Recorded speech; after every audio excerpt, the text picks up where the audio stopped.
Hello guys, welcome to my new vlog. तो guys यार, आज का व्लॉग फिर से लेट स्टार्ट किया हूँ बिकॉज़ मैं ड्यूटी पे पहुँचा और उसके पहले मुझे घर पे भी काम था बिकॉज़ 1 तारीख से मैं नाना जी को फिर से घर पे लेके आ चुका हूँ। तो नाना जी को फिर लेट बाद ले जाना, उनको हेल्प करना, नहाना और फिर खाना खिलाना, उसके बाद मेरा नहाना और फिर मुझे रेडी होना रहता है। तो उसके बाद आज तो मुझे है ना जल्दी ही ऑफिस से कॉल भी आ गया था मैडम का कि पंकज आप जाओ, क्लाइंट आ रहे, कोई कस्टमर आ तो आप कॉलोनी जाके उनको विज़िट करवाना। तो मैं फिर नहा के डायरेक्ट कॉलोनी चला गया, फिर घर गया, फिर खाना खाया, फिर रेडी होके फिर यहाँ आया गाइस। तो गाइस यार, आप सोच रहे होंगे कि नाना जी को तो मैं छोड़ के आ गया था, वापस क्यों लेके आया हूँ। तो मैं बता देता हूँ। रीज़न ये है गाइस कि मैंने आपको बताया था कि उनकी दाढ़ में दर्द हो रहा है, तो एक दाढ़ तो मैंने निकलवा दिया है, बाकी अभी और दाढ़ हैं जो दर्द हो रही है। तो गाइस नाना जी ने ही मुझे कॉल बैक किया था कि पंकज मुझे लेने आ जा, मुझे दाढ़ में दर्द हो रहा है तो निकलवाना। तो फिर मुझे 1 तारीख को छुट्टी लगा के फिर जाना पड़ा। तो नाना जी को लेके आया घर पे और घर लाने के बाद टाइम हो गया था 2:30 और 3 के बीच का टाइम था गाइस। अब 3 बजे गाइस यहाँ से निकले हॉस्पिटल के लिए। तो हॉस्पिटल में हम जैसे ही पहुँचे वहाँ डॉक्टर नहीं मिले मुझे और कुछ लोग थे जो हॉस्पिटल में रहते हैं। वहाँ नाना जी को अंदर लेके गया उनका चेकअप करवाने के लिए। तो इलाज करवाने के दौरान उन्होंने बताया कि डॉक्टर साहब नहीं हैं यहाँ और हमारे जितना भी इंस्ट्रूमेंट है वो रख दिए हैं लैब में, तो अब आप कल आना। तो अब कल जाने के लिए मुझे टाइम नहीं मिल पाएगा बिकॉज़ मुझे जॉब पे भी जाना रहता है ना। तो जॉब पे जाने के लिए मुझे अर्जेंट ही जाना था। शनिवार और संडे को मुझे अर्जेंट रहता है जॉब पे जाना, क्योंकि कस्टमर आते हैं कॉलोनी पे प्लॉट एंड हाउस देखने और छुट्टी उन्हीं लोगों को संडे और शनिवार को मिलती है जो लोग जॉब करते हैं। और ज़्यादातर तो ऐसा ही रहता है कि सभी लोगों को सैटरडे संडे को ही छुट्टी मिल पाती है। तो उस दिन कॉलोनी पे जाना हमारा मतलब कंपलसरी रहता है। तो मुझे जाना ज़रूरी था, तो मैं जॉब पे गया।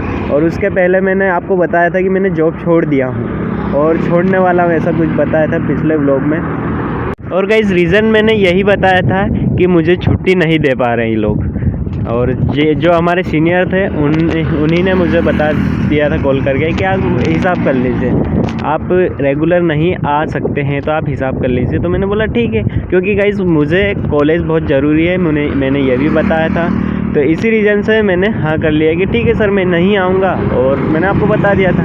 दूसरी बात, अब जो सीनियर है उनके नीचे जो मैडम है उन्होंने मुझे कॉल किया कि पंकज आप कल से आ जाओ, आप मेरे अंडर से काम करना। मैंने बोला ठीक है। उसमें फिर सर का कोई तो गाइस मैडम ने भी बोल दिया कि ठीक है आप मेरे अंडर से काम करिए। बाकी दूसरी चीज़, मैंने सैलरी का भी मैडम को बोल दिया है कि मैडम मैं अगर आऊँगा तो आपके अंडर में रहूँगा, सैलरी भी आपको ही देना है। मैं नहीं जानता सर, अगर सर के पास जाता हूँ ना यही बोलते हैं मैडम से मिलो, तो मैं डायरेक्ट मैडम से मिलता हूँ ना, क्योंकि सर है मेन सीनियर। तो अगर उनके पास जाता हूँ तो फिर बोलते हैं कि मैडम से मिलो, मतलब ऐसे ही बोल के टाइम ख़राब कर देते। तो इससे अच्छा मैंने बोल दिया मैडम को कि सैलरी भी आपसे ही मांगूंगा, मैं सर के पास नहीं जाऊँगा। तो मैडम ने बोला ठीक है। तो गाइस ये तो हो गया कि मैंने मैडम से बात कर ली है, तो मैडम के अंडर में जॉब कर रहा हूँ, सैलरी की भी बात कर ली है।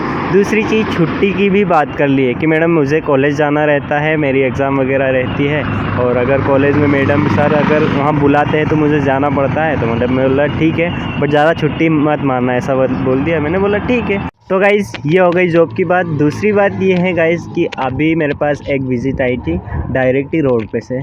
तो मैं ऑफिस पे गया था, उनको विज़िट करवाया कॉलोनी वगैरह, उनको मीटिंग में बिठाए हैं। तो उन्होंने बताया कि हमारा बजट इतना नहीं है, तो ठीक है। और दूसरी चीज़, वहीं से मैं डायरेक्ट घर भी चला गया था खाना खाने, और नाना जी के लिए मम्मी ने मुझे कॉल किया था कि चाय का बोल रहे हैं। तो मैं दूध लेके फिर घर गया, फिर खाना खा के डायरेक्टली यहाँ आया। उसके बाद अब व्लॉग शूट किया हूँ। तो गाइस अब बात करते हैं कि नाना जी को हॉस्पिटल क्यों नहीं ले जा रहा हूँ। आज हो गया शनिवार, आज संडे है, कल था शनिवार। तो शनिवार और संडे को छुट्टी रहती है अपने हॉस्पिटल की, तो उसी के रीज़न से मैं नहीं ले जा पा रहा हूँ। बाकी कल मंडे है तो उनको कल ले जाना है मुझे।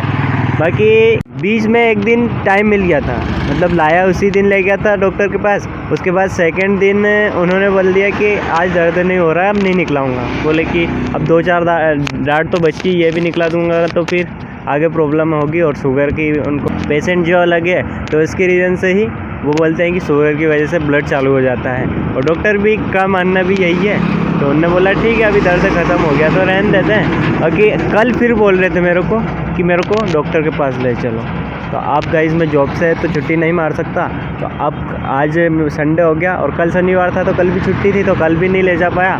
मंडे के दिन पक्का उनको ले जाना है हॉस्पिटल में, दांत निकलाना है, बिकॉज वो बोल रहे थे कि फिर मेरे को दर्द होगा तो फिर भी तेरे को बुलाऊंगा तो परेशान होगा, इसी रीज़न से बोले कि निकला देते हैं। तो गाइस उनको लाना ले जाना तो बहुत ज़्यादा प्रॉब्लम की बात है, क्योंकि ना तो उनको बैठने का बनता ना ही खड़े होने का।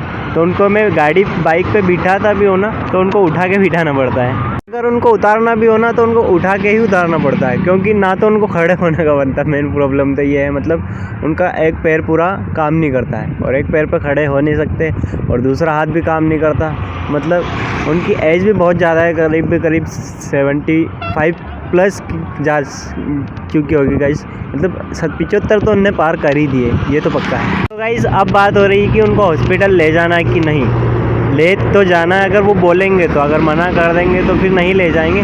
बाकी मेरा तो यही मूड है कि ले जाते हैं, क्योंकि उनको दर्द ही हो रहा है, तो मतलब 1-2 दिन में दर्द ख़त्म हो जाता है तो वो बोलते हैं कि रहने देते हैं, बाकी निकला देते हैं। गाइस दर्द हो रहा बार बार, मतलब आज दर्द नहीं हो रहा तो कल होगा, ऐसा है ना, तो निकलना ज़रूरी है। तो गाइज़ अब मैं बताने वाला हूँ कि मैं जॉब पे जाता तो हूँ, बाकी आपको बहुत टाइम से बता रहा हूँ मैं जॉब पे जा रहा हूँ। बाकी ये नहीं बताया मैंने कि मैं क्या जॉब करता हूँ, वहाँ जाके क्या करता हूँ। तो गाइज़ आज मैं बता रहा हूँ, आज मेरे को थोड़ा टाइम भी मिल गया है और व्लॉग भी थोड़ा बन जाए, इसके रीज़न से मैं आपको डिटेल शेयर कर देता हूँ आपके साथ में। और मुझे भी तो पता होना चाहिए कि मैं उस टाइम पे क्या जॉब कर रहा था जब मैं व्लॉग देखूँ, या फिर आप भी, मेरी फैमिली है जो मुझे सब्सक्राइब कर रखे हैं, उनको भी तो पता होना चाहिए कि मैं क्या करता हूँ।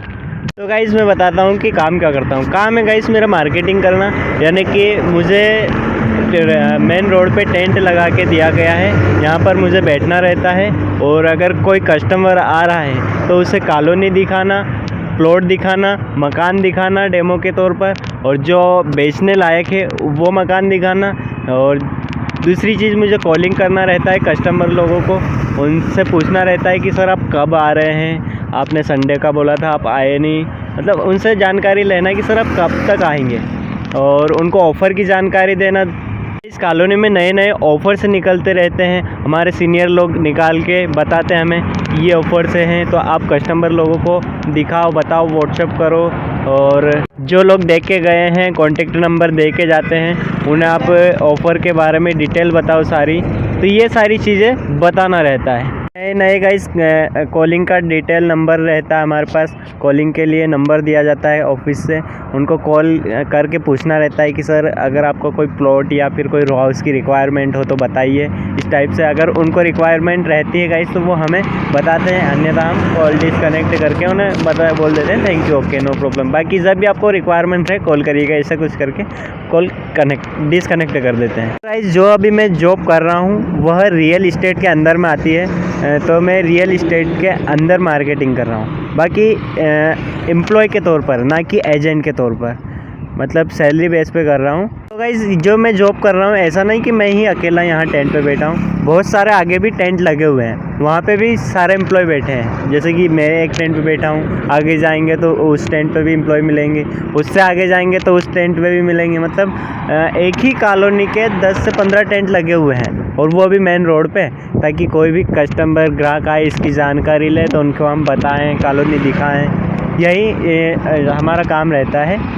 तो गाइज़ यार अब बात बताता हूँ कि मैंने कितने प्लॉट सेल किए हैं अभी तक। तो गाइज़ मैंने टोटल 3 प्लॉट सेल किए थे, बाकी ऐसे विज़िट तो रेगुलर ही 2 से 3 करवा ही देता हूँ, कभी कभी नहीं भी आती है। अगर कस्टमर आते हैं तो मैं तो चाहता हूँ कि विज़िट हो, बाकी नहीं आते तो फिर सर भी हमें बोलते हैं कि विज़िट लेके आओ, तो ऐसा ही कुछ। बाकी गाइज़ मैंने 3 प्लॉट सेल किए थे, बुकिंग हो गई थी उनकी, उनने अमाउंट दिया था, बाकी उनने कैंसिल करवा दिया। कुछ उनका रीज़न होगा, या तो पैसे की प्रॉब्लम होगी, या तो फिर लोकेशन नहीं जमा होगा, तो यही रीज़न था गाइज़ कि उन्हें प्लॉट पसंद नहीं आया होगा तो कैंसिल करवा दिया। मैंने मतलब टोटल 3 प्लॉट सेल करवा दिए थे, बाकी कैंसिल हो गया गाइज़, नुकसान हो गया।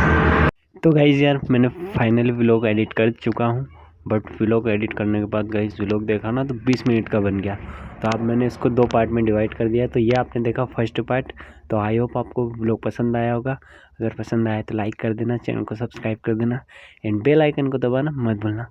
सो गाइस नेक्स्ट व्लॉग भी ज़रूर देखना, बिकॉज अगर पूरा व्लॉग नहीं देखोगे तो पूरा समझ में नहीं आने वाला है। अब ज़रूर देखिएगा।